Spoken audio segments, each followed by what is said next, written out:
Intro. I'm messing with my e30 today. It's an old BMW. If you don't know what e30s are, that's like the 1983 to 1992 or so BMW 3 Series.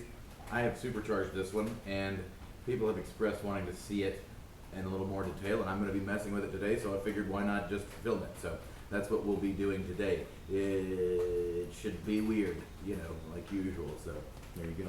I guess I should explain. I'm going to remove the supercharger, reseal it, maybe put a coat of paint on it. I'm taking this thing to the E30 picnic. I'm driving about 3,000 miles from my house to there, and I want to make sure she's in pretty good condition for that. So I wore my sexiest shirt for you guys, and happy Mother's Day soon for all the mothers that are watching. Okay, do a little tour. This supercharger is an M90. It's off of a Ford Thunderbird, 89 to 93 year models.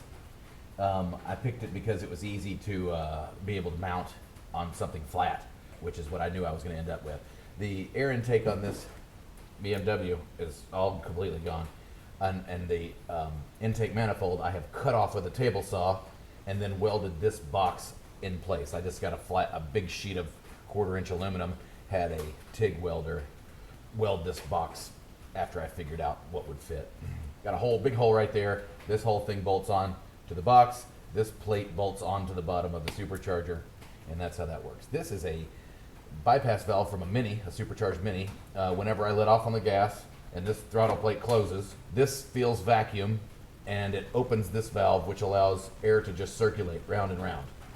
So this thing's not being taxed or, you know, using a lot of energy when it's not actually doing any good for the engine. This throttle body is out of a Saab.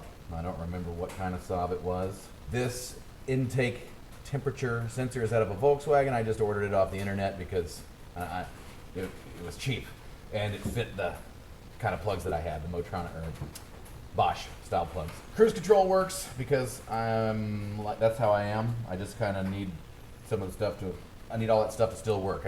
I need my mom to be able to get in this car and drive it. Not that she ever has, or probably ever will, but I wanted it to just be nice like that. This is made out of part of a gutter and some scraps. This box right here that goes into the hole in the hood is actually what you would use to bury a valve in your yard, say for your sprinkler system. But I cut the top off of it and, you know, used some old door jamb seals to seal it to the hood when the hood is closed. And I think there's probably some more stuff. I had to build some things in there and stuff and so forth, but that's probably a decent little word that I can't think of right now. Primer. Okay, so we've taken a few things out. Filter, boot, bypass valve connection, brace across the top. And now I just have to loosen the belt, pull that off, and then these 4 nuts, and then the hard part of cracking this sealant loose. And that should be next. So magic happens, the cussing will commence, and I will not show you that part. Figured I might as well let you guys hear some of the cussing. I'm pretty sure that's some of the entertainment value. So I'm just going to take my razor knife and cut down this silicone right there and cut up from the side here. Hopefully I'll be able to get some action. Oh boy, that doesn't feel good at all. This is going to be really tough, I think. Let's see. Let's just try the old hammer and screwdriver technique. That's the official name of it, the hammer and screwdriver technique. And sure, this is aluminum, and yes, I'm going to dent it, but, you know. Oh hell, that's already working.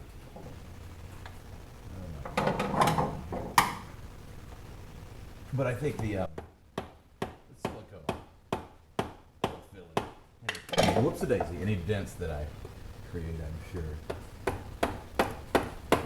yeah, you hear that? You hear the sound of crackling? A little bit I can get down. Alright, it's not going to come off, so I'm going to screw it back on a little bit more. See if we can... Uh-oh, that just made the noise. Great, this is going to come out now. Good. Go. Alright, that's I got 3 of those off now. I'll just set those there where I'll definitely not find them later. And then let's get this, that bottom one won't come off until the rest of this thing's cracked. So let's go ahead. How about that? You think I'd learn? Come on. Alright. Oh yeah, baby. Come on. Yeah, I like it. Alright. That might be enough to get this bottom nugget off. Let's see here. These things are notorious for being really light. Oh yeah. Hard yeah, baby. Okay. There, a little bit of blow by. Shouldn't be a big problem. Alright, set this on the workbench over here. Oh, there we go. I need to get myself a little bin for my screws and nutsing. But there you go. Wow, looky there. Alright, let's look inside that intake and see what we can see. This is what she looks like in there. Oh, it's probably too dark to really tell anything, but just had a fella weld this to the existing intake plenum and did a great job. It does, however, fill up, well, I mean, over 5 years you get that much oil, or 2 or 3, 4 years probably since I've had this thing out. Maybe, gosh, it's probably been more than that. Anyway, smells gaseous. But yeah, so a little bit of oil in there. We'll wipe that out. Most of it's puddled back at this end. You can't see it. The reason that opening was so big was because I was going to put a water-to-air intercooler in there. I was going to use one of those radiators that would be used for cooling a computer. It'd fit right in there. But and then the output and input would go in right there for the coolant. But that was a lot of complication, and I didn't want to do it because I got a little lazy, and I also didn't need it. So trying to get her a little cleaner in here. Wiped off a little bit of that top. Didn't really get super clean, but some crap came off of it. I think I'm going to try and clean off this silicone with this wire wheel. What do you guys think the chances are of it not grabbing this rag and trying to break my arm while doing it? Let's see.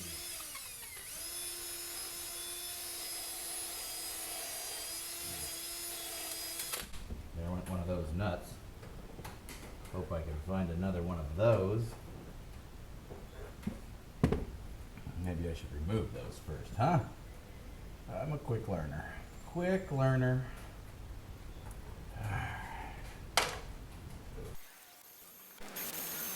Well, let me just tell you how much better that worked than my fingernail. A lot better. A lot better. Okay, so I've gotten a lot of crap out of here. When I made this out of a piece of chrome drain pipe for a house, I had to make it go up and over the supercharger pulley, which is right there. I did not use a bead roller on it because I didn't have one. I do have one now. So I bead rolled those so that will continue to not come apart. And yeah, it's clean-ish, largely. Probably need to hit that other side a little bit more. But I think I'm going to just put it back together without paint. I was thinking about painting everything and trying to get it all fancy and pretty for the fellas in the Northwest, and ladies, I guess. But I think that I don't want to paint it. I think I just want to clean it. So I'm going to clean it, and I'm going to let the paint chips fly, and they're going to come off, and it's okay. It'll just be clean under the paint chips, and hopefully not leaking any oil. And I'll put this valve cover gasket back on with a little bit of RTV, the black kind, which is the kind that's oil resistant and so on. That's what I use pretty much everywhere. It sticks like a mother huncher. That'll work great. I'll put a little bit on the bottom.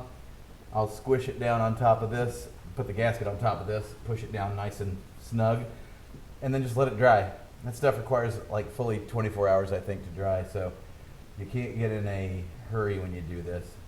I was checking all my rockers, valve lash, or that's the right sound. I don't know if you can hear it. That's the right sound.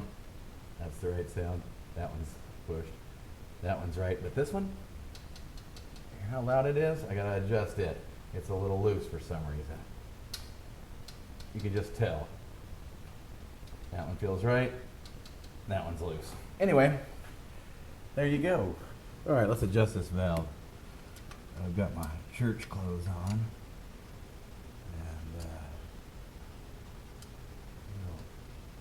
And you just crack that nut there loose. You'll see there's a little hole in here. And you put a drill bit or an Allen wrench in there, and that's what rotates that around. You'd need to get the right size feeler gauge, which is how I'll go get it this time. My feeler gauge is in the toolbox looking like that. That's the right one, because I've already bent it and made it work, so I'll slide that dude in there. Now that this is loose, oops, I got the wrong size drill bit. Let me go get a little bit littler one.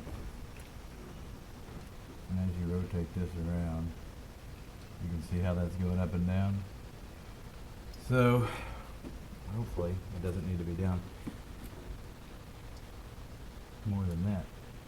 Just grabbed a hold right there. So I'm going to use my wrench, which I have skillfully lost. Here it is. You son of a bitch. You should have all these tools where you can actually reach them. World. And then you just tighten that baby down.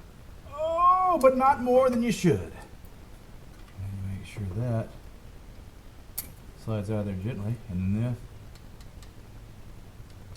that's the right sound.